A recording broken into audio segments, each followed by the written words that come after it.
Hi, welcome to the second lesson on discriminant. In this one, we've already looked at finding the nature of roots, and these ones we're going to tell you what the nature of the roots are, and then knowing that fact allows us to work out maybe an unknown in front of the x squared or the x or at the end.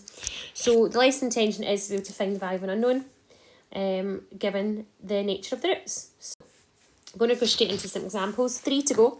So we have to find the value of p given that this quadratic here has real roots. So from our previous lesson or video, we should know that real roots means that your discriminant is greater than 0. Now normally this should actually say that it has, excuse me, I'm not using the pen right, it should say that it has two distinct real roots in there. Okay, so that's a wee misprint on my part. So it should say it has two real and distinct roots. So that means that our discriminant is greater than 0. So the first thing we do is we write down that b squared minus 4ac is greater than 0. Now a is the number in front of the x squared, so a is 2, b is the middle term which is 4, and c is the end term which is just the letter p. We substitute those in, so b squared is 4, so 4 squared, take away 4 times 2 times p. And that is all greater than 0. And what we form there is a little inequality, which we're going to go solve. So tidying this up, that gives us 16 take away 8p is greater than 0. Now you've got two options here. You can either keep your letters positive or you can keep your letters on the left. It depends what you've been taught by your teachers. I'm just going to remind you of what happens if you keep your letters on the left, and then I'll show you the other way as well. So if you keep your letters on the left, that means we've got negative 8p is greater than 0 take away 16, so minus 16.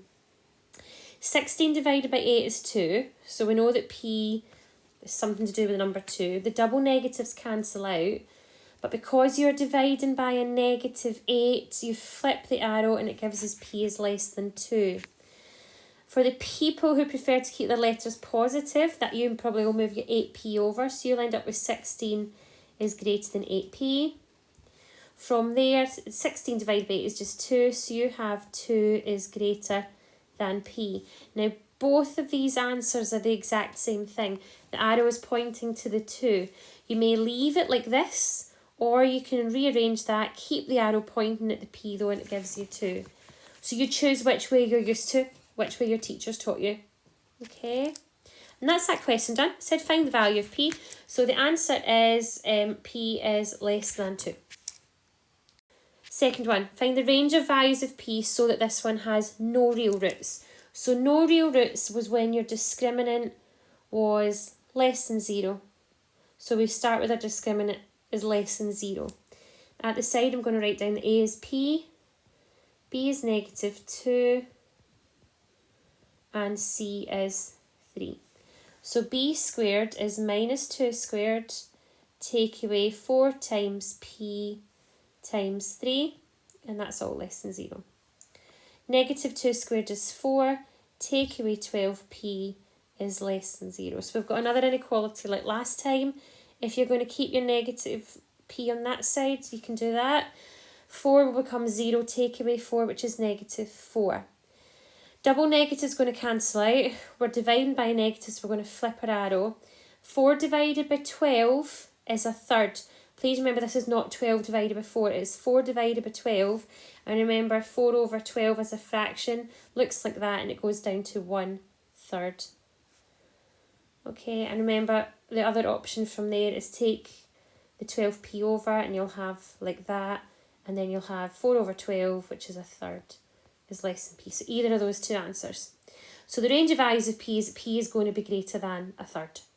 Okay, so that is your final answer there. And last example, this is probably the one that gives you the most when it's got equal roots. Equal roots is nice because there's no inequalities to confuse you at all. Equal roots was when your discriminant was equal to 0. So that's what you start with. So you put your discriminant equal to 0. A is your k value, B is your 5, and C is your 10. Substitute those in, so 5 squared for B, take away 4 times k times 10 gives us 0. So we have 25 take away 40k equals 0. Negative 40k equals negative 25. Negatives are going to cancel out, and you've got 25 over 40. I'm going to leave it like a fraction just first of all so that we can see what it's going to simplify down to. 5 times table gives us 5 over 8. Do not always expect it to be a really nice answer. Okay. So there's the 3 scenarios we're going to give you. Please beware, I haven't done much negatives in my examples, so just watch your substitution and double negatives. As well, I have put some questions in, so there are 7 questions there to try if you want to pause the video, try them, and then check your answers on the next slide. So the first one's of equal roots, so that's when you'll do b squared minus 4ac equal to 0. The next 2 have got 2 real and distinct roots, so that would be when you do it greater than 0. And the last 2 examples, I've got no real roots, so that's, sorry, I've made a mistake, so that will be less than 0. Yeah, sorry, I haven't made a mistake. So that's your starting point for each of those questions. And again, answers on the next slide. Thank you for watching.